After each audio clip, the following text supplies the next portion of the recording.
Yüksek Öğretim Kurulu olarak üniversite sektör işbirliğini desteklemek üzere atılan her türlü adımı son derece kıymetli bulduğumuzu ifade etmek isterim. Bu minvalde ülkemiz açısından hayati öneme haiz savunma sanayini geliştirmeye yönelik gayretlere destek vermeyi bir ödev olarak telakki etmekteyiz.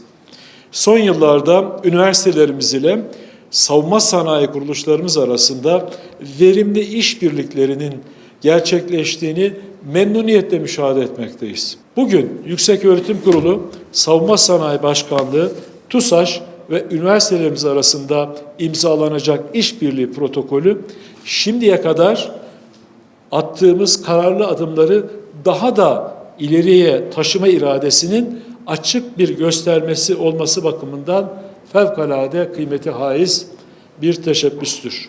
Bu protokole ilk etapta Ankara Üniversitesi, Ankara Yıldırım Beyazıt Üniversitesi, Fırat Üniversitesi, Gazi Üniversitesi, Gebze Teknik Üniversitesi, Hacettepe Üniversitesi, İstanbul Teknik Üniversitesi, Marmara Üniversitesi ve Yıldız Teknik Üniversitesi gibi ülkemizin güzide yüksek öğretim kurumları yer almıştır. Protokolün başlıca amacı savunma sanayimizin ihtiyaç duyduğu nitelikli insan kaynağını yetiştirmek, bilgi ve teknoloji üretiminde üniversitelerimizin güçlü akademik altyapısını sektörün ihtiyaçlarıyla bütünleştirmektir. Yüksek öğretim mevzuatı çerçevesinde TUSAŞ bünyesinde yürütülen mesleki ve teknik eğitimlerin üniversitelerle işbirliği içerisinde kredili ders olarak kabul edilmesi, TUSAŞ'ta görev yapan uzman personelin lisans ve lisansüstü programlarda ya da kredilendirilecek mesleki teknik eğitimlerde eğitmen olarak görevlendirilmesi, ayrıca TUSAŞ'ın ihtiyaçlarını karşılamak ve akademik gelişimi desteklemek amacıyla tezli, tezsiz yüksek lisans ile doktora programlarının oluşturulup yürütülmesi için ortak çalışmalar yapılması protokolümüzün ana hedeflerinden bir tanesini meydana getirmektedir. Değerli hazırım, Yükseköğretim Kurulu ile Savunma Sanayi Başkanlığı arasında savunma sanayi ve yüksek öğretim alanında fevkalade önemli işbirlikleri hayata geçmektedir.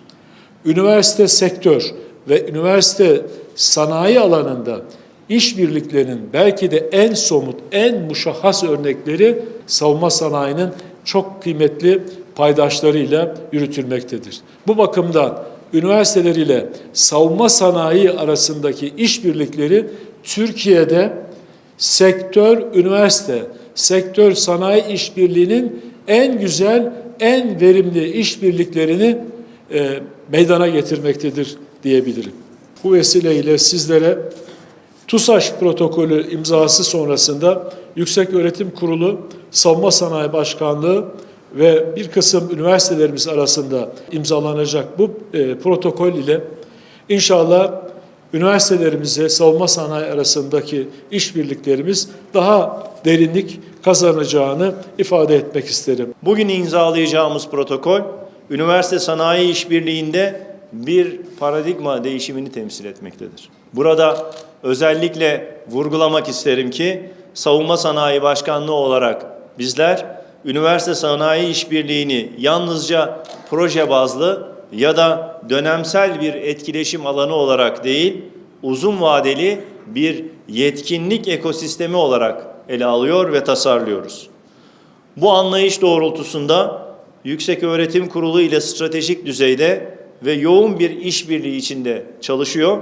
Savunma sanayimizin ihtiyaç duyduğu nitelikli insan kaynağını sistematik, planlı ve sürdürülebilir bir yaklaşımla geliştirmeyi hedefliyoruz. Bu sistem sayesinde artık akademi ve sanayi yalnızca birbirine yaklaşan olmaktan öte, birlikte gelişen ve birlikte üreten iki stratejik odak haline gelmektedir. Yükseköğretim Kurulu ile birlikte üniversitelerimizle kapsamlı ve çok boyutlu bir çalışma süreci yürütmekteyiz. Bu işbirliği eğitim politikaları, savunma sanayi ihtiyaçlarının ilk defa bu denli sistematik bir biçimde örtüştüğü bir yapı olarak ortaya çıkmakta. Gençlerimize ve tüm çalışanlarımıza tecrübe kazandırmaya çalışıyoruz. Bu doğrultuda attığımız her adım, yarınlarımızın emanetçileri olan gençlerimizi daha iyi yetiştirme yönünde atılan bir adım olduğunu bilerek hareket ediyoruz.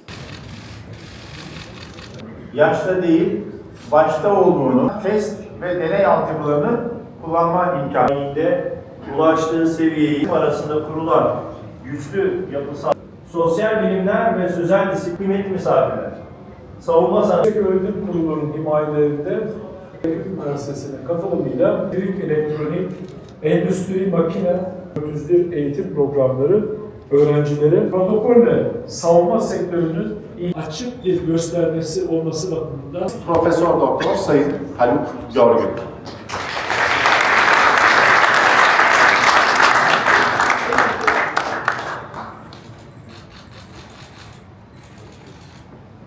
Yükseköğretim Kurulu Başkanımız Profesör Doktor Sayın Erol Özbağ. Efendim ilk imza törenimizi tamamlamış bulunuyoruz. Günün anısını